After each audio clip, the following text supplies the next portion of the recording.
Hello and welcome to ClapperCast. I'm your host as always, Carson Timar, and today I'm joined by the good old Nicolò Grasso to deep dive into Paul Schrader's newest feature, Oh Canada. Obviously, here at the podcast, we're pretty big Schrader fans, and we are so excited to finally get to talk about his newest work, which premiered at the Cannes Film Festival earlier this year. The film follows the final interview of a famed leftist documentary filmmaker who is conducting his last interview to set the record straight on his story. While the interview is initially expected to just be celebrating his work, as he goes about his interview, he starts to reveal more and more about his life, painting a far different image than what everyone knows. While his wife claims that this is all lies caused by his incoming death and the medication he's on, cameras continue to roll as he claims to be finally telling the truth and confessing to his sins while he still can. This is a very divisive film. Some people love it, some people hate it, and here at the podcast, we're here to explain why we both were really big fans of the film.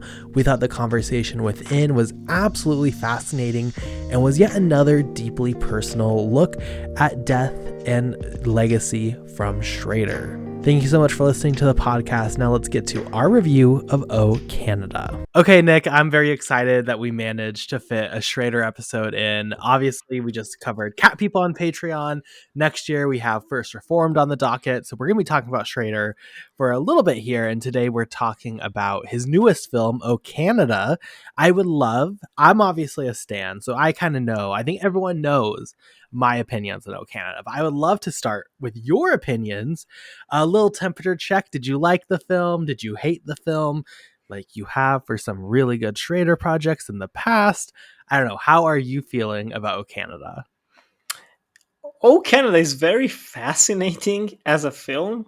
Um, I think it's impossible not to go into it as a Schrader fan, as we both are, especially as a not even a Schrader fan, as a late era Schrader fan, which I think is very different because if someone's like, "Love Me the Taxi Driver" script, Mishima, the American Gigolo, it's like that's very different from where he went as an artist. More importantly, where he went as an artist financially.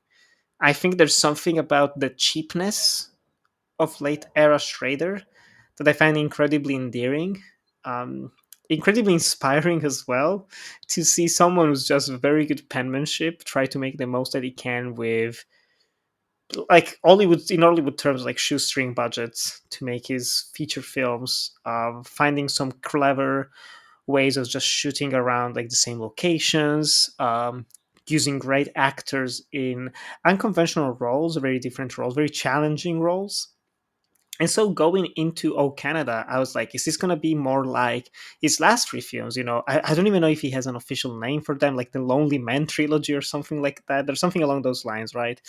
And Oh Canada is very much not part of that canon, visually, stylistically, narratively. I think it's its own beast in a way that I find very fascinating. It's a very dense film, denser than I was expecting. I'm very excited about this conversation because I think it's going to help just clear up some of my own thoughts about it. I did really like it. I was just, it's it's almost hypnotic in a way because it's not about like as a hitman, the ex-soldier, the priest, and the world is collapsing. It's so low-key. It's about an artist who's dying, and he's interviewed and he just talks about his past. Only that the memories are all jumbled up, or are they? Is he lying? Was he lying before and now he's actually telling the truth? Does it even matter? In a way, the younger self bleeds into the older self. It's so unique, not just as a film, but for Schrader himself as well. I don't think we ever talked about Master Gardener, but I saw it as like a perfect final film of sorts. With First Reformed felt very tragic with some hope at the end. the card counter was a bit more optimistic, slightly more. Well, I need to rewatch First Reform, but that's for the future. I know I've only seen it once in 2017. So card counter I've seen multiple times. Card counter, I think it feels like the artist himself, kind of like self-flagellating and atoning for his sins, paying the price, but also maybe there's some hope there. The heads at the end uniting. Buster Gardner did feel like his final film in the sense of like there is hope, there is redemption. You can be a neo-Nazi and kind of see a light at the end of the tunnel. Very humorous for himself to kind of like paint himself in that light. So with Oh Canada, it's almost like it feels like he lived too much to see his image just turned on its head and be like, no, I'm going to set the record straight of who I really am as an artist. It's almost like a post-mortem. I don't know. It's so interesting. I don't want to keep blabbing on. Great cast. Great cast. We'll talk about them, of course. I just love, those moments when you see people in the past connecting in some way and then actually working together. And I remember there was like him with Jacob Elordi, like having a coffee or something, and people took pictures. And then he was like, yeah, Jacob Elordi is going to be in the next Paul Schrader film. And you know what? He killed it. This guy, this kid is becoming, one of my favorite young actors, which I never thought I would have said after not really caring for him in Euphoria. I never was like even aware. I've watched the first season. I wasn't even aware of him as an actor, to be honest. It was kind of like blended in the background. Now I'm like, fuck yeah, give me that. Give me those almost 2 meters of height. What were your thoughts, Carson? I'm curious to know how you feel outside of just we stand the Right. Schrader. I do stand Schrader. I will be clear. He has some 1-star stinkers in there. So this is not like a Luca Guadagnino situation where I'm like actually he had Melissa P also. I can be critical is what I'm trying to say of people I stan. You have critical thinking, which is Of not a course. given. It's not a given nowadays. I was, of course, excited for this being a new Schrader film. Even more excited when I was like pretty certain. I was like, okay, I'm not going to go to AFI Fest this year. It's kind of annoying, just like go up to LA and like I don't know about all that. And then the schedule releases and they say live Q&A with Paul Schrader. And immediately I was like, okay, I'm going to LA. Like booked. We're going to AFI Fest because there's no way I'm going to miss seeing this movie with him. And I will say I'm happy I got to rewatch this film because it's a very interesting project for Schrader. And on the surface level, like it is a very personal film in a lot of ways, right? Adapting a Russell Banks novel again. Him and Russell Banks were very close friends. Banks unfortunately passed, and this film is all about dealing with death. Schrader is clearly getting up there in age and in health and has had some health things come up in recent years. So that's personal, reflecting on death, connecting him again with Richard Gere. Like there's a lot here that when you look at Schrader's filmography, it's very personal. This kind of feels like a perfect little patchwork of a lot of the things that Schrader's done over the last few decades. But is also I keep coming back with Schrader, and I'm not going to try to repeat too much that I've said already, but he's always used cinema as a form of therapy. Whatever he was going through, whatever he was experiencing, he's reflected on screen. Whether that's him as a religious kid going into Hollywood and seeing the world for the first time and like hardcore, to this most recent trilogy that I think is brilliant because it's literally just him watching the news and then going like, that terrifies me. How do I talk about that? And how do I live in a world with that, whether it's environmental change, war crimes, neo-Nazism. And here it's all about death and legacy in a way that I find so compelling. And it's weird at first, and this is why I'm happy I watched this film twice, because at first I knew I liked the film, but I was like, I don't know. It's a lot to digest and come together. And then I wrote the review for it. And my review for it, I was like, actually adore this film. Love this film. I'm getting what this film is putting down. And then our rewatch just confirming. I think this is an excellent, excellent film, but it's also a film with no answers. And that's also the point, right? This entire film, as you mentioned, is about this artist on his deathbed. He's been world renowned, right? There's so much lore about him. There's so much celebration of him and his work. And he just starts saying, no, this is all a lie. My life is not one of me being a hero and me doing all this amazing stuff. And I don't necessarily know how many spoilers we want to get into, but he really breaks down his own lore. And it becomes a question of not just like, is he telling the truth? Is his mind going? His wife, played by Uma Thurman, in a really great role. is like, this is all a lie. I know his story. This he's never mentioned this. He's just going crazy because he's literally dying. Um, and then it goes into a deeper conversation within that, because then you start chewing on that of understanding, is this guy telling the truth? What is his motivations for breaking down his lore and the story and character and idea of who he is, into what is like truth? What is honesty? What is, in a time where truth has become such a political thing, where there is no seemingly a semblance of what is truth. No one agrees even on like the most basic facts of truth. In a time of that and social media and misinformation, to have a film like this questioning this concept of truth, because ultimately we don't know what he is doing. He's the only one who's lived through this. Do we believe the stories he's told throughout his career? Should we just blindly believe what he's saying now? There's no way for us to know. We just have to have faith and truth of what he is saying. And that's with everything, right? When you look at history, when you look at any interview anyone's ever given, any details we know about any person. Like, Nick, I have faith in the truth. Like, I know who you are based on what you told me, but you could be just like completely putting on a character and be a completely different person. And I don't know that. So we just have to have faith in truth. But then you get memory and like faulty memory. And like, you just start expanding this conversation so much where, like, again, and Cat People was on Patreon, so maybe you missed that episode listening at home, but like, you start scratching the surface and all of a sudden just like it's an explosion of ideas that are relevant and scary and haunting and strange. Also just about the artists and how we Mhm. celebrate art and how we celebrate artists, how we put them on this podium, how we put these narratives on people and their choices, and you never know what they hide. Or it's so deep that I end up having, again, just like with his trilogy that you mentioned with First Reformed, Card Counter, Master Gardener, though I do have issues with Master Gardener, um, Yeah. you just start to get something so incredibly worthy and deep. And again, as you mentioned, the cast is great. This is Schrader on a filmmaking level. He's very playful in a lot of ways. There's a The lot editing, here to where, especially. oh, of It's just course, like, so fun. Um, I really, just for opening thoughts, appreciate this film. And I think that anyone who watched this film and got the takeaway of like, oh, Schrader is somehow being lesser here than his previous trilogy, um, I think you're just wrong. Like, I think you are not engaging with the film to the level, because while it is somewhat abstract and somewhat personal to this character study, there's a lot more happening here that this film is talking about and digesting, that I think is worthy for conversation. it's, yeah, like, I have to say, I'm generally very positive. I try to be the angel on the shoulder of this podcast, kind of like, no, come on, let's just be more positive.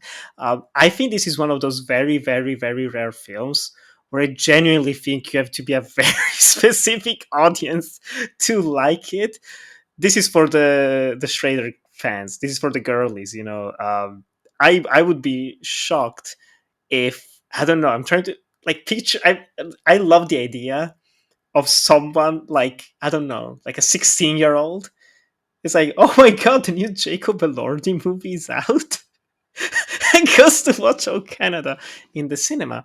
Um, wow, I mean, it's probably at least one person. Like, statistically speaking, this has to happen to at least one 16-year-old kid in the world.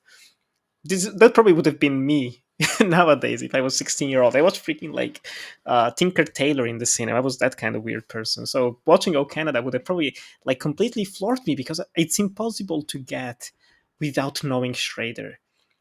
I think it's so hard to just detach two identities in a way that the director himself has made it impossible to separate the two. I think that's why originally I wasn't a fan, outside of just like uncomfortable viewing um, experience, but also like why when I watched First Reformed, I didn't get it. I was just like, why are people saying like Schrader is back? I was like, who gives a fuck? It's like this old man. Like, I hadn't seen, I think, anything he had directed maybe at that point. Maybe just Cat People, honestly. Like, I was just like, who cares about him? But then delving deep into him, it truly is one of those artists who is one and the same with the works he makes, for better or worse. And though Canada is so much Schrader, it's like full on Schrader, that for anyone who doesn't care about him in any way, who's not even like marginally interested, is going to be just a snooze fest. And I think that's one of the strengths of it. For everything that you mentioned, one element of it that I really connected with, because it's something that I am always fascinated by with cinema, but with art in general, is the power of the lens, the power of portraying something, of capturing something.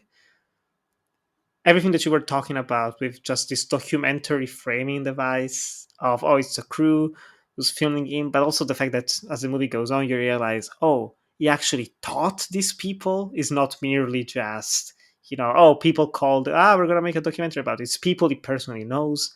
So he is talking to a camera, which already creates this layer of fakeness to it, but he's also in the same room as his wife, who knows so much about him and what actually happened, or she thinks she knows what actually happened, and with other people who, like you said, like put him on this pedestal of just being the great artist. Like, I don't remember if they even give him like some fake, like, did they say they gave him an Oscar or something? I think they just give it, like, he's so cool, so amazing, this perfect guy, oh my god, that movie you made with those shots in the end, like, they talk as the pretentious cinephiles that we are. If we were in the same room as someone like him, like if we were talking to Schrader, it's like, oh my god, like, when you do that thing in Affliction, or just that line in American Gigolo in that moment, it's Me like, oh talking my about the god. brilliance of the canyons. Yes. It's like the way the performance you get from Lindsay Lohan in that film is just magical, and James Dean, like, oh my god, like, it's that type of idolatry, is that the term in English, right? Of just like treating them as an idol, basically, of creating a myth that just is not warranted. Like, this is a person, this is a real person, a person who made some big mistakes in life, who messed up bigly, who cheated on their wife. Like, I don't even want to get too much into spoilers, I think, because the movie's not fully available, but just, you discover some dark things about this man, and the way he just um gets a chance to be honest with himself and with the people he loves, while also potentially rewriting history.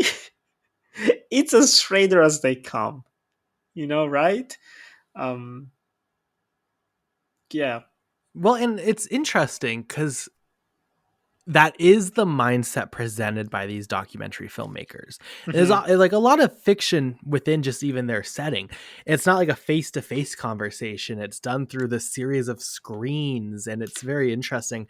And like, again, I love that Schrader is so thoughtful as a filmmaker, because in the Q&A that he was asked, like, what was the meaning of that? And he was like, well, I just wanted the angles that I would provide. It didn't really mean anything. I like that he thinks stuff out like that. But as the film goes on, and I guess I won't spoil out anything again, this film is just starting to be released. The filmmakers make choices to where, like, if you really respect this guy and really love this guy and really want to honor his legacy, you probably would have stopped the interview, right? When he seems to be just incoherently rambling random things that damage his legacy. And as the film progresses to the very end, they also do strategic things that are not necessarily the most respectful, and you start to question them. But then you question them, but then who taught them to be this way was him as a filmmaker. And it all comes together into this patchwork of like, exploitiveness, of cheapness, of taking the win when you are handed the win, I Hmm. guess is maybe a way to put it. That then bleeds into the rest of his narrative. Even just like him as a filmmaker, or they, as a revered, oh, he's an artist who did these brave documentaries, and then they break down that lore. In just every way, the lore of this guy gets torn apart. And then how do you react to that? How do you interact with that? Because these documentary filmmakers, again, they continue the project. They continue to accept that this guy's going to die. This film is probably going to come out and completely kill his legacy, ruin his legacy, without much care for like his wife, or much care for this guy who could just be literally going crazy on medicine. Um, it's a complex film, but I don't. It is very Schraderian, but like, again, I think, and it is hard on a first viewing, and I agree that most people, like, I adore the Euphoria fans who are like, oh my god, I can't wait to go see Jacob Elordi. And then like it gets to the scene where he's about to climb into bed with the girl, and then Richard Gere appears and does it instead. But there's a lot Switcheroo here. classic. Oh, it's so good. There's a lot here about identity and about legacy that also is like, I think, so uniquely tied to like Schrader at this current stage in his career, who's very openly coming to the end of his career and end of his life, and what is his legacy going to be, especially with this like second wind he's got since First Reformed. um Yep. it's fascinating. I mean, it's haunting, it's weird, it's scary to think like what is going to be told of us when we're gone, when we're dead. And then what are we like, he gets his chance to write whatever narrative he wants, whether it's true or not. He's going to be doing this. He doesn't really care about the impact, especially again for his wife, who's just like horrified by this idea. I do think Uma Thurman, who plays a double role here, is like fantastic. When we talk about performances, I think she's definitely up there. Jacob Elordi is also really good here. He's been just killing it with casting choices. Yeah. Very curious to see him because he's in the new Frankenstein film, right? Del Toro's Frankenstein. I'm so That's gonna hyped be now. I went from interesting. like that's terrible casting, like when they announced it like 2 years ago, to now like Priscilla, Saltburn. There's some like, the movies themselves, whatever, could be like taking them or leaving them, but like he's committed. He genuinely, and you see the interviews, you see him talk about he cares about the craft of acting, and he cares about not just cinema as an art form, but just like art in general. He reads. Yeah. He can read. That's beautiful. He has other Yes. interests. It's so shocking. And Again, he not also taken for watches granted. he also clearly watches movies compared to some other people who've originated in TV shows who are trying to break out into film roles. He Movies that clearly are older knows than what film him. is. As well. Yes. So Um, okay, nice. No, I think he's really, really good here. And he has a really complex role to play that he's not really played in any film previously. In Saltburn and Priscilla and Euphoria, he presented a certain strength within his character, which is here, to be clear. But then he does have a more vulnerable side. There's one, I would love to see the Euphoria girl's reaction to one scene when he goes to get a checkup at the army thing. To get him listed, yeah. That was a wild scene. But there is a vulnerability here that, again, Schrader's like, I've not read the book by Russell Banks, to be clear, and I'm gonna actually read it this week. Like, sad Me that neither. timing lined up like this. But there's a certain vulnerability here on all sides to where like I'm surprised, not surprised because it's Schrader in, but like it's bold for Schrader to make this film and to start poking questions that he begins to poke within this film. Similar to how I think probably it's bold for Russell Banks to do that. Similar to how I think it's bold for Richard Gere or Jacob Elordi to do that. Everything in this film just feels very bold and very authentic in a way that like I think is pretty undeniable. And again, it's wild how this film balances, and this is with all of Schrader's films, balances something incredibly small and personal. This is a fictional story about this artist, and it's just about his life.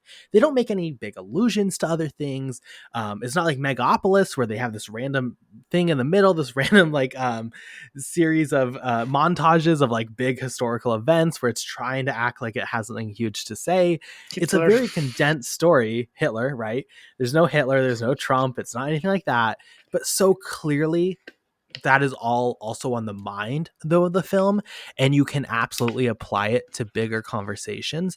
It really is like the sparking of a fire, and it's not the entire fire, it's not the forest fire it's going to lead to, but like it's that spark of asking these questions and starting to consider these details. I think is really, really worthy. And it does fit in. It's not. I know it's like not in the trilogy, or now there's a fourth film in the trilogy. Also, I think coming. Like, it's an unofficial trilogy anyway. I do think it plays into that well, though, of like showing these flawed men trying to desperately take control of a situation where they've lost all control. In this case, it is his legacy, the story, the narrative that's been generated about his life, he's lost control of. Purposeful to a point, right? He's definitely crafted a lot of this, bought into his own bullshit, but that's all there, similar to how in every single one of the trilogy films, it's about a person who's lost control and is desperately trying to find control. Um, it's interesting. I also just think it's interesting the conversation surrounding this within Schrader's entire filmography and saying who this is for an audience. Because, like, I don't know. I think Schrader, out of every filmmaker I love, probably in my opinion, has the most frustrating conversation in the general public, mainly because people just don't watch older Schrader, which is totally fine, valid. A lot of it's like absolute garbage. Um, but it's also just something that he's always wrestled with. He's always wrestled with these flawed characters. And I think it's always about a flaw of either himself or the society around him and just trying to find a way to move on. And I think that's exactly what is happening here. I I'm definitely curious about it see. as an adaptation. Yeah, no, that'd be interesting. I'm curious to read the book. Actually, I don't think I'm even like half familiar with the author in general. Like, honestly, if it weren't for these adaptations that Schrader made, I wouldn't even know the name. Um, I definitely see it in Schrader's filmography as a whole, kind of as him wrestling with himself, with who he really is. That's something that's always been a constant. Honestly, is just people trying to find themselves or trying to make a space for themselves in the world they live in, whether it's like the blue collar workers, trying to stand up to corruption, the gigolo who's very much living in the closet, which is also another constant in Schrader's filmography. His bisexuality very much hidden deep down, but not so secretly anymore. Um, I think it must be so scary, but also kind of freeing to realize that you are going to die and the end is near. It's not like you're a 40-year-old, 50-year-old, 60-year-old man. It's like, oh, I am. Is he almost like he's over 80 now? I think, right, or close to it at least. Um, like you mentioned, multiple health scares. We almost lost him like 7 years ago, I believe, or something like that. 7 years ago. Almost lost his eyesight. Just like shoes, like he's still going. And so to be kind of like, okay, I can tell the end is near, whether it's right around the corner or 2 blocks down, it's coming. I want to set the record straight. I want to be remembered in a very specific way. And I think that's way more commendable. As much as, like, I mean, I don't want to get too like nitpicky, but like, as much as I love certain directors, you can tell they just keep working for the sake of keeping work, like keep making work, keep kind of like producing, and maybe this could be an interesting story to keep making, to keep doing. I love when directors make movies that do feel like art in the purest sense. I'm making this for myself because for me it's something I need to say. Whether you give a shit or not, I don't care. Like whether the Cannes audience doesn't, it's like sleeps through it. I think like if you read the first 20 reviews of this movie from Cannes, it's everyone just being like, "I was so tired, I slept," which is not the ideal condition to be watching any movie in general. But I get it. Like festival fatigue is brutal. If you don't care about Schrader, you're not gonna get probably anything out of this if you're even a little bit tired. But that's the beauty of art. I think the fact that this movie exists will endure through time. Whether he manages to make one, two, five more movies before he passes, God hopes he makes like five more movies before he leaves us. That would be a genuine like miracle and gem. And but I like that he managed to make this and reflect upon certain things, which kind of like there are some scenes where I was almost getting lost. I think it's so fascinating to just get sucked into this. Like, who's playing who? Are we actually watching these real people? They're making you question your own understanding of the film on purpose. Sorry. But he gets into this sequence when Richard Gere's character he's having a lecture with his students, which is also a very intimate class, which I like when it's portraying not like hundreds of people, but it's actually like 8 students. Michael Imperioli, shout out, big Sopranos guy myself, so it's always nice to see him on a film. White Lotus as well, shout out to that performance. But that entire sequence when they're talking about the legacy of art and the power of the lens, the power of the camera. I hate going back to this because I mentioned it earlier, but it's something that I love, that entire sequence that they talk about. They show the classic um I forget the name, but like the Vietnamese picture of the South Vietnamese getting shot in the head by the North Vietnamese, iconic of the conflict, one of the greatest pictures of all time. And he talks about Susan Sontag's on photography and their ideas of living in perpetuity through the image, which is something that I have said before reading that thing. Like, I remember when I watched Twin Peaks: The Return. This was the first time where it truly clicked to me, because there's one character in there, no spoilers, who was literally just dying as they were shooting. Like, one of the people, so old, so sick and ill, she died 2 days, 2 weeks after they finished shooting her scenes, and they mourn her in the actual show. And I thought it was so powerful to see immortality in a way. This person will forever live through this art, through these images, through this lens. And they have this conversation in the film, and then I think it's Uma Thurman's character, right? Or one of the other students at least, that says, you say this, like, oh, this man will forever be alive in this moment. I see it as the opposite. He's always right about to die. He's always dying. He's never going to live again, actually. Which was like, oh, like, it's so, I don't know, like, someone could be like, it's so stupid, it's like 101 philosophic. And I was like, no, that hit me. That had me actually like rethink about all those instances where I saw the image as capturing life endlessly. Instead, you can also see it on the flip side of that. You're capturing constant death, constant, like, it's the one way track. It keeps going in one direction, and I like that they have this entire conversation about it. I was like, oh my god, Schrader! I was like, that was like my fangirl moment in the film. I was like, you're talking about things that I love in this far. Like, man, wow. Yeah. Again, dense, but not impenetrable. Like, it's, I think what you did, which I wish I had the time to rewatch it. I think a second viewing of this is gonna be like a treat. It's gonna Yeah. be like, oh my god, things finally click. I wonder also how that played with you. I know you wanted to say something else, but I'm also curious about this. Go for it. Um, how it played, like rewatching it and getting to see those moments again with knowing where everything leads to, kind of. No, it's incredible on a second viewing. Again, like the first viewing is confusing. It is often slow. You often have literally no idea what you're watching, because it just drops you into like a random setting and you see actors that you know from elsewhere, but then it's like, wait, but okay, so you're a different character. Like, once you get the general roadmap, this is absolutely one of those films on a second viewing you can just like enjoy this ride, and it's Hmm. so strong. You've read On Photography by Sontag, right? I have, yeah. Literally one of my favorite books of all time. So when that came out, I was fully fangirl. I was like, oh my god, I love Sontag so much. Again, it's interesting though, because I think that these conversations are dense and there's a lot there. And also, I think if you appreciate art, and I'm sure you as an artist also just incredibly deep there, you'll relate to it deeply. But I think it's so done in a way that's accessible in a similar way. Like, a lot of people, and you've even said it on this podcast, is like, this is for the Schrader girlies. If you're not a Schrader girly, you're going to get nothing from this. And it's interesting because I agree, but at the same time, I don't think it's really that coded. I don't think it's Hmm? really that dense. These conversations just kind of happen. And this is something with like all of Schrader's filmography. Is like, I think his work is really not, I think it gets hyped up as being this abstract, deep, like really layered, really hard. You have to break down and have all this context for. And context definitely helps like a hardcore viewing.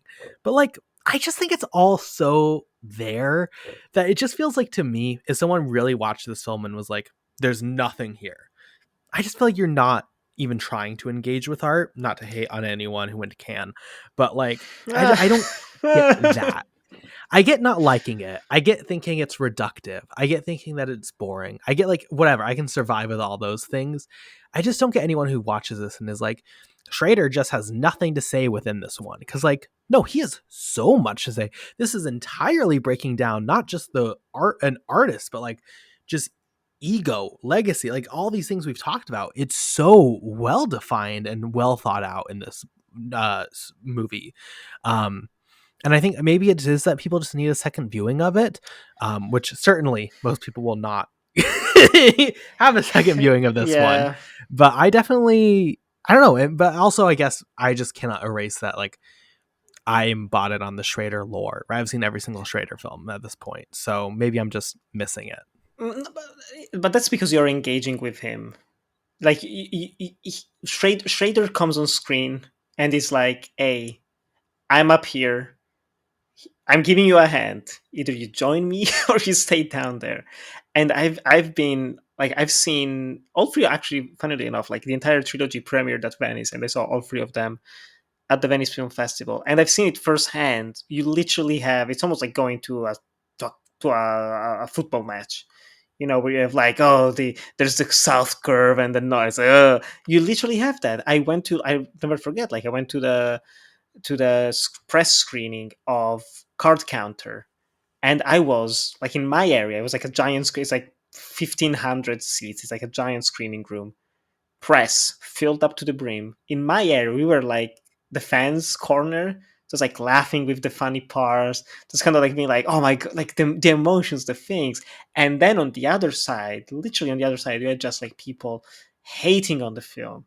Like I left the screening surrounded by like, fuck yeah, Schrader's, yeah, cinema's back, it's alive. And then I moved to the other side of the room to meet with a friend, and I was just hearing like, this is so silly, this is so stupid, waste of time, makes no sense, saying nothing.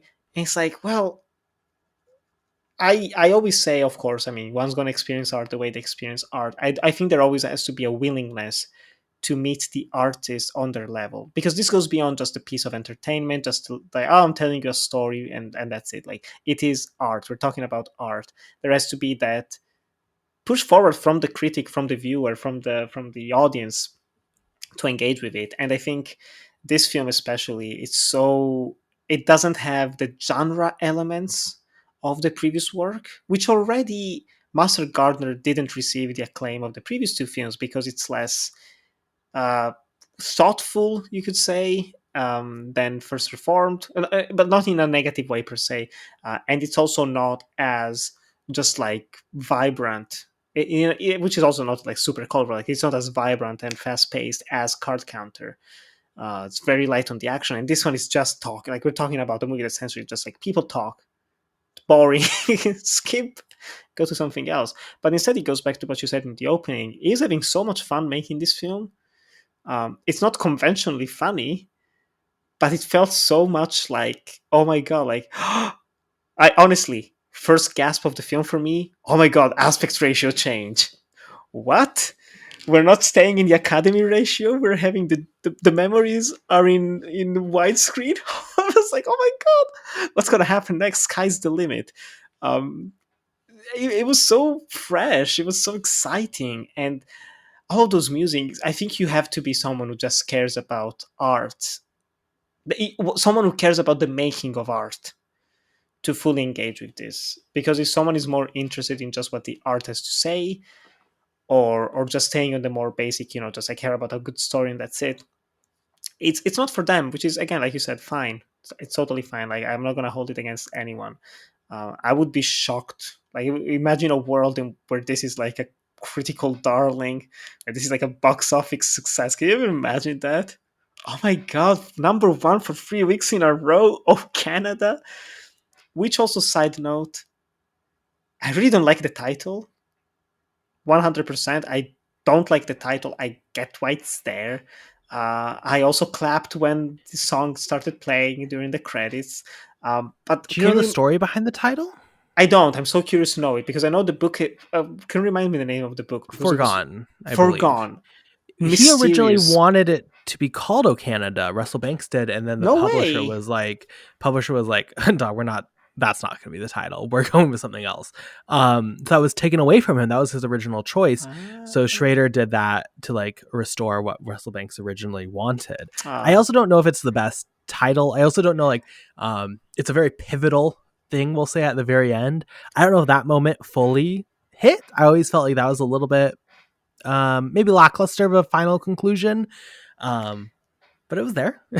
I think this, like, a different cover could have hit harder. Maybe. Of the Canadian anthem. But I got it. It's one of those moments where I which is why I didn't love the film. It's like, I got it, I didn't feel it at the end. I don't know if it makes sense, but it's just one of those Yeah, things where, no, for like, sure. credits starts running. It's like, oh yes, the movie ends this way because blah blah blah. This came before. They said these things. Song starts to play. Yes, this is how you end this movie. Instead of just being like, oh, cut to black. Oh shit, yeah, just like feeling all those emotions. It was lacking Right. that. punch. Which is very different than the trilogy that I think all ends on a very big gut punch Yes. moment right before it hits the black.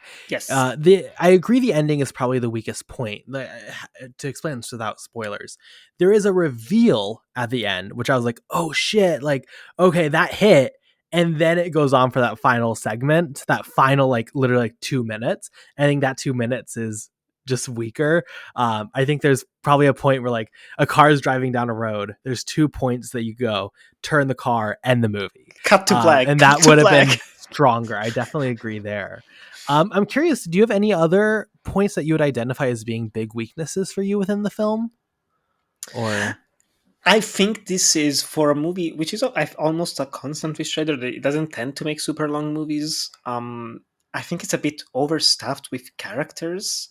Everything, especially related to the documentary crew, interesting, super interesting. Especially, uh, I don't want to say it was confusing. I mean, it's one of those things that definitely watching the movies like, oh, I know where he's going to now, but just out of nowhere, I want to say like 25 minutes into the film, half an hour into the film, suddenly we are hearing Richard Gere's thoughts.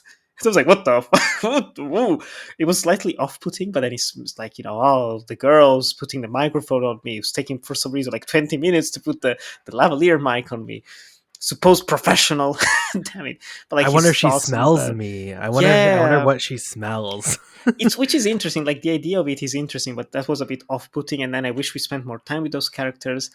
I Yeah. wasn't fully convinced by the girl's acting. She was a little bit too much like, I have to say those lines. Why are we? What happened? What happened, Risha? Yeah, I am a French Canadian. I was like with the accent and everything. I was like, I can take it or leave it. Also, like, I do wonder, and I think it probably is the case. That's expanded upon in the novel. I can see everything about I those could see it. documentary crew members that were the previous students, and they have some entanglements of their own. And Richard Gere is judging them. It's like, I can see that being more fleshed out in the book. I think that was the only thing because I think it's an interesting angle, Yeah. but also the movie's not about them. So it has this little, like, oh, we're spending some time with them, and I think it's important because of what you mentioned as well. Like, it is nice to see how they are the monsters he created. Those moments at the end as well. I was like, damn, that's unethical as shit. But that's what you gotta do to make the cool movie, to get the cool shot, to get the nice ending, to your documentary and whatever. Um, Do you but think yeah, there's a world that he's just completely lying about the story just to give them a big like boost because he really likes them as students? that's Like, just they're gonna get some else. I think. Oh no, they also say about the film like, oh, we won an Oscar or something. Like it's right. all about the ego as well. It's all about like Oh shoving yeah. those accolades in the face of the others to prove yourself as higher and mightier than them. But I love that he like I think it would be such an easy angle to then play that and have the main character be like look down upon them for that. But no, he's like he's in the dick sizing contest also. Like he is completely like lost in that. And this is his chance, I guess, if you read it a certain way to right that wrong and confess everything he's done and break down that lore. But like I love that he himself is such a flawed character and is so lost in ego in a way that is super different than the trilogy. Because in the trilogy, it's all these men who are broken, who have participated in these organizations or participated in this culture that we look down upon, but they've now reformed, first reformed, hey, Hey. and they are now fighting for what's right. You could claim he's doing something similar, but he's still like that ego lives on with him to where like he's not a hero. You definitely don't celebrate him Mm-hmm. in a way, and that's quite different than the trilogy, and I think quite compelling. Yeah, it would be interesting to see where it goes after this. It did make me go very briefly. I was thinking like, did Schrader ever win like an honorary Academy Award? And I am actually shocked that it literally has one nomination Just for First Reformed, right? just for first reform. I was like, not That's even crazy. Raging Bull. Actually, I'm not gonna say like fucking Temptation of Christ or whatever. It's like just for first reform. That's genuinely crazy. That further confirms that the Oscars are bullshit. We shouldn't give them the time Oh of yeah. day. Corrupt people, friends of friends. But also Look, because all I'm Schrader saying is himself. the is like this man. Like he was not a nice man necessarily coming up. And since the Oscars love to award friends and nice people, Schrader made a lot of enemies. Yeah, he's definitely not been he's not played the game very well. That's He fair. has not played the Um, game. That's a great way of putting it. and also, though, he makes, again, as we've mentioned, he makes films for himself. I love that. Yeah, I love that he like. It feels like he literally like is compelled to make films because that's just how he deals with shit. Is how I read it. But like, all I will say is, people went to Cannes and they saw this and they saw Emilia Perez and they said one of them they were like, "This needs to be Best Picture. This is incredible," and one they said was "Oh Canada" and was boring. So Greta all I'm Gerwig, saying, I'm watching you now. I'm judging you. literally. I don't trust you, um, girl. No, I don't trust any of them after this. Um, yeah, I mean, I guess kind of getting into final thoughts, and I know this has been a little bit vague just because film is just coming out, and I really do think this is best. I mean, if you're gonna view it unspoiled. I don't think this is a big one where like on Twitter people are spoiling it, but if you have any interest in this, go Well, in with people are not posting knowing. clips of the final moments. No, 20,000 um, likes. Right, exactly. Um, I really like O Canada. I love this film on a rewatch. I mean, it's hard with Schrader because I love a lot of his work. And like, does this reach the highs of First Reformed or Card Counter? Probably not. But like, I still really think there's a lot here that he's working with and meditating on, and everything you want out of modern Schrader. I think this ultimately provides, especially some great performances. It's interesting after Card Counter. And this is going to sound like the stupidest statement ever made on a podcast. But after Card Counter, I like just walked out. I was like, for me, Schrader feels like probably the closest thing to a religious experience I Oh, have, where it's like you just get this meditation about like the life on like this deepest level.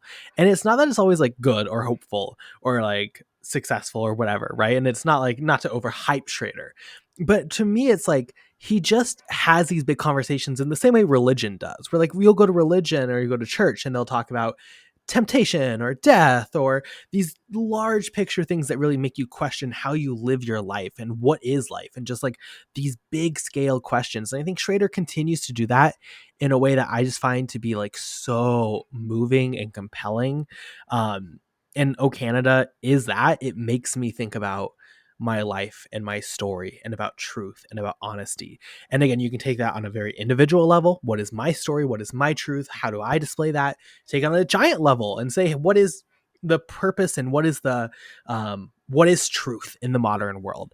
And on any level between those two extremes, you're going to find something, I think, within O Canada that starts a dialogue that is really worthy. Plus, you get the incredible, I think, conversation in there about media and the power of the image and the power of the lens. yeah. Not that I think that is, if I had to say, like, the thesis of O Canada, I don't think that's actually a main thesis of the film, but it is like in there, and like specifically that one scene, which is like one of my favorite scenes of the year. Like, it really is a great scene. To where I think it is sad that I think a lot of people have just kind of brushed this aside.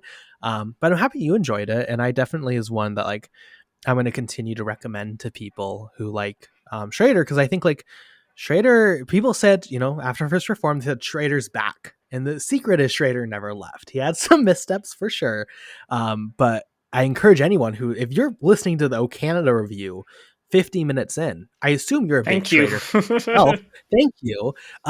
Go check out his older works. There's so much worthwhile here. There's definitely, again, some like stinkers in there. Not gonna lie.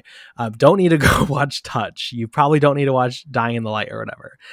But there are some really worthy films from throughout his filmography. And especially as we're nearing the end of his career, I think I would love for his entire filmography to get some respect and love, because I think it's deserved. Do you have any final thoughts on O Canada and Schrader? I second everything you said, honestly, especially what you mentioned about the religious experience. Um, it is kind of like, you go to church, there's the sermon, you just digest everything, and then you take it out into the world. Sign of the cross, and you bring what you learned like into the world. That is for you to do what you want with those questions. Not even answers, just like questions. Meditate, think about it. Um, like all the good movies, the more I think about it, the more I like it. After this conversation, I am really interested in watching it again. Really, really interested, because I think it's going to be so rewarding, just so gratifying. And again, there's so many little moments that you like you mentioned that are special classic Schrader bits, especially with the dialogue. He's so sharp. Even at his old age, he still has that wit. He still has that cleverness, and he gets so many great performances in here. Um, it really warmed my heart. Like, it didn't hit me until like the movie started, but I was like, oh wow, this is the only the second time he's collaborating with Richard Gere since 1980. 1980, 23 years for them to get back together and shoot this film. And like, oh, 20, did you say 23? 43, Jesus. 43 years. Like, they've all both grown and they both reconnected on this project. And it feels like such a like a close circle coming together, you know? Like the Same with him second adapting Russell movie Banks. and Like, the Russell what a Banks. beautiful moment for him to have as a filmmaker to reconnect with these themes like one last time. I mean, it's I'm poetry. whipping myself for not having been able yet to watch Affliction because I really, really want to watch it. I think I'm gonna really enjoy it. I think it's the It's last like incredible. big Schrader I have left before going into like autofocus and like those lesser known ones. Probably some of them are worth it. Comfort of Strangers looks alluring to me. I think I like that one. Oh, you would love that. Hey, Venice! It's all about Venice, man. Right. Um, but yeah, no, I'm. Thank you for doing this episode because especially like it kills me that like you were able to watch this on the big screen for the first time. I was able to watch a screener. Um, I am positive that if this sees the light of day, it's going to be like a year from now. I think this is going to be worse than Master Gardener. I believe here in Italy, it came out like last October or something, like over a year after its premiere. I cannot Jesus. imagine it's going to be like, oh yeah, oh Canada, let's put that in theaters. Like Yeah. this would which is not a shade to the movie, honestly. It's just like the nature of how things are nowadays. Like this would feel like wasted even on Amazon Prime. Like I couldn't even know Oh, who's going yeah. to picking it up for distribution in Europe. It's like who's I am gonna shocked it buy? released near me. I was so certain this is one of those that just like never would release theatrically, and they put it in one screening a day, probably for only this week. So shout out anyone domestically. Check your local like AMC's. You made part of like the Yeah, $500 of income. no, literally. The movie. I don't know. The box office must have been so low. Which is a shame, but Every I day I'm get just it. buying one for Oh Canada, one for Queer, just to support my boys this week while they're in theaters. No, I mean, thank you.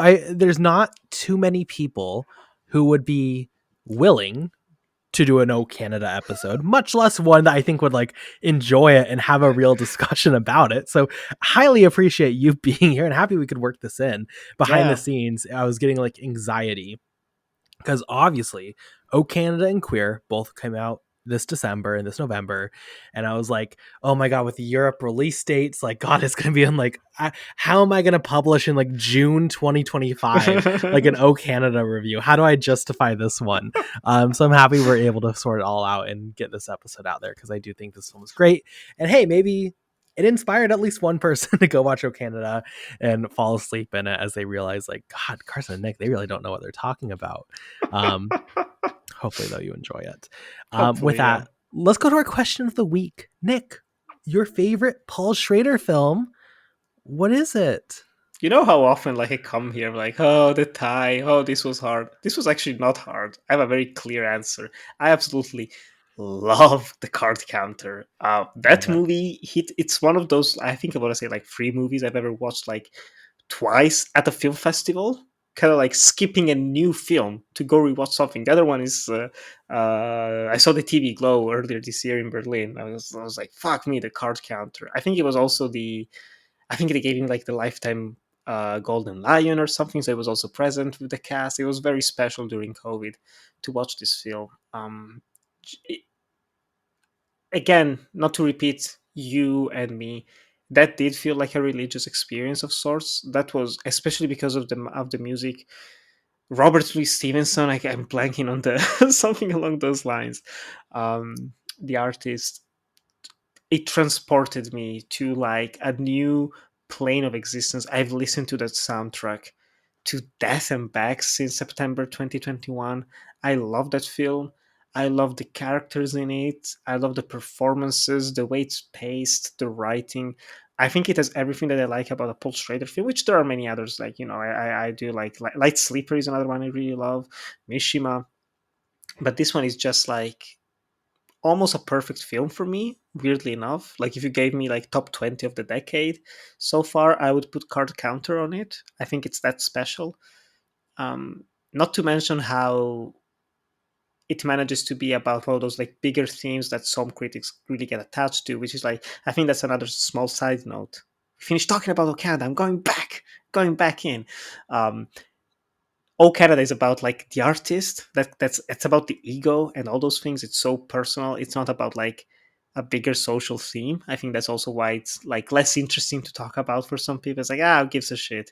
Oh, you're talking about the way who cares about your art and what you think on? It's like old band, so piss off. But I think at least Card Counter being about, you know, war, prisoners of war, PTSD, war crimes during the Obama era. Am I misremembering? Wasn't this film on Obama's top 10, top 20 of the year or I think something? it was. The irony of it, the irony, or maybe, self reflection. I am always hopeful for growth in people. But just, the portrayal of Abu Ghraib, those fucking wide angle lenses, was it like a 360 cam that they used, or like a six or something like that? Just insane shots. This man was almost 80 years old. Like, he still manages to find ways to be playful with the cinematic art form while also enhancing the stories he's telling. Just bless him. I still think about, like, one of my favorite scenes of the decade is the walk through the digital garden, through the digital park that they have. It's like, oh, it's so fake and digital, and I love it. And the music swells. I'm like, that's romance. That's cinematic romance, man. Love first. Card counter. The Freudian slips. But yeah, The one issue is that scene has genuinely, I think, the worst piece of ADR I've ever heard in my life. love it. But a Love it. stunning film. That's the biggest one where I walked out and I was walking to my bus and I was like, oh, like I just feel like I really just like got out of church. Like Yeah. that really hit. For me, the answer is First Reformed, but I feel like that's a really boring answer. We'll talk about that next year. It's a good one. For Makes my sense. birthday. So I just want to recommend a couple others that maybe you haven't seen, people at home. Affliction. Amazing. If we ever do a podcast talking about adaptations, we should probably do Affliction one day because it is like, I think, incredible. I also grew up though in a small town like this, so it was really like eerie. Just like it felt like just like where I lived. It was super odd. Light Sleeper is fantastic. Willem Dafoe is so good in this movie. Again, if you like the troubled, masculine character who's like just really got them in a tough situation, is just trying to find a way out. I think this plays wonderfully in conversation with the other recent films of Schrader. Blue Collar is great. Master Gardener is great. Dog Eat Dog is great. Cat People, go check out our Patreon review. That is absolutely fantastic. But so many good films. It's such a good Yeah. filmography. Again, definitely some stinkers. You don't need to watch Forever Mine. Just never watch Forever Mine. But there's I don't quite even know also which a one few it gems. is. Well, it's bad. That, Dying of Light, Touch, Adam Resurrected, Light of Day. Just can skip all those. Go check out Dominion though, prequel to The Exorcist. That's also a really underrated film of his. Yeah. Dealing with post 9 again therapy, even in a genre film, dealing with post 9/11. How do we move on after a giant act of just like the world has changed and it's tragic and we're afraid of what's to come. Such good shit there. With that, let's go to our rapid reviews. Anything we've seen recently that we haven't talked about? I've had a weird week because I haven't really seen much as far as like new releases. I've really taken a break. And in that, I don't know why my brain has been like, let's watch some musicals. So I watched for the Okay. first time Sweeney Todd, the Demon Barber of Fleet Street. Mm-hmm. It was fine. It was definitely like in the middle. It's interesting that with Burton, you can really track like his descent in quality from like Sleepy Hollow. And then now there's this is the midpoint where it's like not bad, but like Depp is good. The visuals are obviously good, but I don't know really about the stories. There's a great twist in here. Yeah. But it didn't do a lot for me. And then like just to modern stuff. It's just you can track it, which is interesting. It was not as bad though as so I went to see internet personality Trisha Paytas in concert this past week, and it was amazing. It was one of the most fun experiences of like my year. But she performed "Waving Through a Window" from Dear Evan Hansen, and now that song has been stuck in my head. So my brain, of course, was like, you know what? Let's just rewatch Dear Evan Hansen. No. So bad. It's like, it's so funny how bad the film is, to the point where it's like someone had to be like purposefully sabotaging it, because it's not just as bad as like Ben Platt is, but like there's so many choices. Also a fascinating adaptation from the stage play, which already I'm not a big fan of. But like they cut some of the most important songs, and it's just so long and it's so bad, and it just like, again, Ben Platt, I like, peace and love, dude. The hair is, and I know this is a conversation from like 3 years ago, but the hair is just like shocking. It still is. Never gets old. You're never prepared for how bad it is. And then finally, before the new one comes out this week, maybe, I rewatched 2019's The Lion King, which is still pretty boring. Just do not understand the point of the photorealism here. Adds nothing to the story or to the film. Just, I don't know why anyone would ever watch this over the original, but there are two things I will say nice. While I don't appreciate the concept behind the photorealism, the visual effects every time still do blow me away. Where like there is so many characters and there's so much here. Just the quantity of work that had to be done to make this film is incredible, and the quality. I mean, the fact that like there's discussions on like, is it even animated because it looks this good? That says something. And the voice cast I think is good. I really do like the voice cast here. I think Childish Gambino's great. Beyonce is solid. The kid, I forget his name, who played young Simba, is pretty fun. Billy Eichner is really funny here. I do think Who the voice played cast Scar? does their best. I don't know. And he was the one I would say was a weak link. It wasn't Chiwetel Ejiofor, right? I feel like it was in one of those movies. It was. I'm sorry, I didn't want to. Was it actually him? Yeah. Oh, geez. I really, that's the one where I'm like, I think he's bad, especially in his song. His song is like ruined, but he doesn't get it. He can't reach it. Yeah. Yeah. I just overall would not recommend The Lion King, but I'm actually, you know what? Famous last words, kind of hopeful for the new one. Directed by Barry Jenkins. I really trust Barry Jenkins, and it is like an original story. So while I still think the photorealism is not really going to work as far as like giving emotion and personality, maybe the story is going to be compelling, guys. Fingers crossed. Probably not, but we have to hope. Yeah. I watched it. Everyone complained. I complained as well about like the lack of facial animations of just like emotions on these animals, and then we saw the trailer for Mufasa, and I'm like, maybe this was a mistake. See, I don't watch trailers. The wide-eyed lion. So, let's be clear, I don't watch trailers, so maybe it does look bad. But just like, bless you, Carson. Barry Jenkins has not failed me yet. If he ever will, it will be this film. But I don't hold it against him, honestly. Like, if you get a fat Disney paycheck, he's going to be able to make so many like little indie films after this, unless this kills his career in some ways. Hopefully not. We'll see. When has anyone ever gone to Disney who's a talented filmmaker and had their career ruined or somewhat looked down upon afterwards because they produced bad work? Ever. Nick, come on. True. Shout out Chloe Zhao. Nick, what have you seen recently? Ouch. Also haven't been able to watch too much. Just it's been a busy last week of work and leaving Berlin to come back home for the holidays. Hence, classic Nick backdrop. Actually, good, decent microphone for a change. I was able to watch, finally, my dream of my entire past 3 months. The Outrun came out, which meant I didn't have to watch that god-awful trailer for... I counted it. I watched that trailer 23 times. Carson. Oh my God, I can do it by heart. I clapped whenever they said the lines that I heard in the trailers. Like, I remember this. No, but seriously, it was actually pretty great. I was genuinely shocked by how much I liked The Outrun. Far more formally compelling than I was expecting. Far more grounded as well.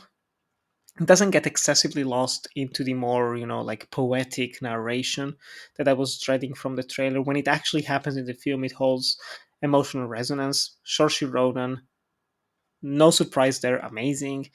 But just the film itself, I think it has this um, very low key atmosphere and vibe to it, which I liked. It doesn't go for the big loud emotions, for the big cries. It's very restrained. And the moment when it actually gets big, gets loud, it earns it, and it actually made me emotional. At the end, there's like a montage. I think you've seen the movie, right, Carson? Yeah. The montage at the end, that's all I'm gonna say. Like watching that, like speakers loud, I was like, wow, the music swells. I was like, amazing, loving it. Might push me for some reason. I was watching, I was like, I think I should become like a digital nomad, and I should go like island in Bamfaq, nowhere, Scotland, to just like chill and do my work remotely and write and think about life. So we'll see where the backdrop if it changes in, in 1 year time of ClapperCast.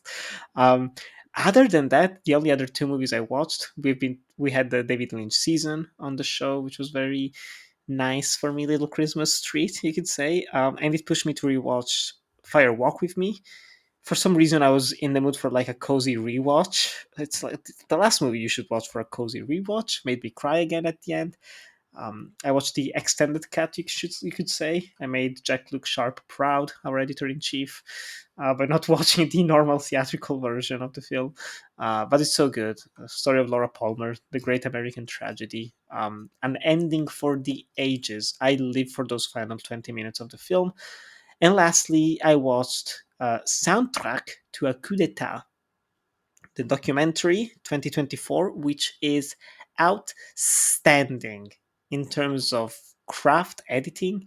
Speaking of playfulness, this is an incredibly playfully put together documentary using exclusively archival footage and occasionally readings of memoirs from the time in 1960, where you had Khrushchev in Russia, you had Eisenhower in the States, and you had the Belgians absolutely fucking shit up together with the CIA in Congo and the rest of Africa.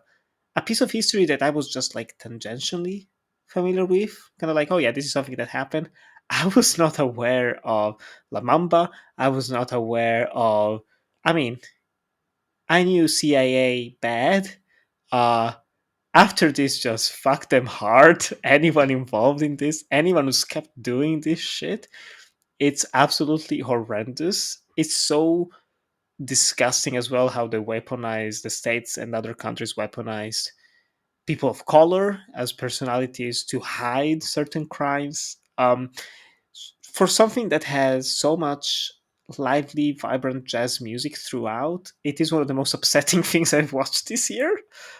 Frustrating to no end, considering especially the current geopolitical climate and how things really haven't changed.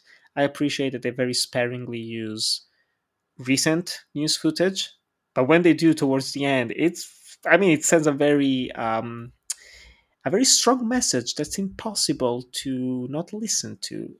So no, it's long. That's the only negative thing I can say about it. It's like, oh, you have to set time apart. A big chunk of time. It's like 2.5 hours long. You don't feel it. It just keeps moving and moving and moving. Um, so surprisingly, the last two movies I watched from 2024, both The Outrun and Soundtrack to a Coup d'etat, are in the running for my top 25 of the year. Because I think this year is gonna be like a bigger chunk of movies. There's so much good cinema, honestly. I read so many articles. I think you have maybe two or like posts of like 2024 was such a bad year for cinema. It's like, no, 2024 was a very bad year just for humanity, but not for cinema. Cinema is thriving. The arts are thriving. In the worst of times, we get the best art. Yeah. Absolutely. Soundtrack to Coup d'etat is like incredible. It's so watchable and it's so lyrical. In a time where like I was obviously watching a lot of films in a very Mm. short amount of time. That one was just like a breath of fresh air. It's one of my favorites of the year. Like really, if you get a chance at home, please check that one out because I think it is genuinely one of the best films of the year. And it manages to make something that's so complex feel easy. There's so Yeah. many people, facts happening, and you just like boom, boom, title flashes, person says the line, Miles Davis is doing something. Boom. Coltrane, Singer, Congo, Khrushchev. It's like, I get it. I can follow this shit. Oh my god, this is like an history lesson. In 2.5 hours, you understand what happened in like 5 years of history that's still happening right now. Like, so good, man. So And you happy to can have seen follow it. it again if you know nothing about the source material, about the Oh not source yeah, material, but about the historical event. I knew like literally nothing, and you can follow it and be informed. Like it's fantastic in that way. I've seen people say the opposite, which is crazy to me. They were like, "Oh, you need to have like an understanding." And I was like, "I really don't actually." I mean, you have to Look, if be you're focused on it to get it. You cannot be like right, on the phone doing it or something. I don't know, but just let's yeah. be clear. Maybe if you're dumb, you might need it, but if you're not dumb, I think you'll be fine. If you don't know Um, where Congo is or Africa is on the right, map, maybe you do need. You have other right. problems, honestly. Why are you talking about Africa? Isn't the Congo in South America? Like, yeah, that's fair, I guess. With that, I think That's that's a gonna do it for joke, people. today's. No, There's people literally, like that. I believe it. I believe Jesus. it. Oof.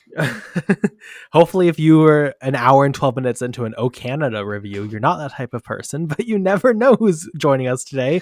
And welcome to all our fans with lower IQs because we love to have you. With that, I think that's going to do it for today's episode. Nick, where can we find you and your work?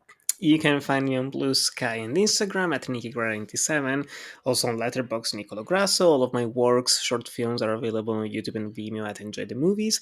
And also, I think by the time this episode releases, my old defunct podcast, actually kept on ice, Death by Adaptation, has been revived as Anatomy of an Adaptation. So check it out. The good Carson here joined me to talk about Queer, the Burroughs book, and the Guadagnino film. So check it out Where can we check it out? on Spotify and other platforms. Just search for Anatomy of an Adaptation. It also has the entire backlog of the previous show, the previous 38 episodes. So it's a good chunk of quality books versus films. Behind the scenes, everyone at home, just know we did a double recording of Queer in this. So imagine my joy waking up today, getting to do a Luca Guadagnino episode, and then getting to do a Paul Schrader episode. We found a reason to live today. That's for certain. It's a Christmas gift. It's a Christmas gift. Very much so. You can find me on Blue Sky and Letterboxd, just Carson Timar. Obviously, you can find the podcast on YouTube or anywhere you find podcasts. Thank you so much for listening, for supporting our O Canada review.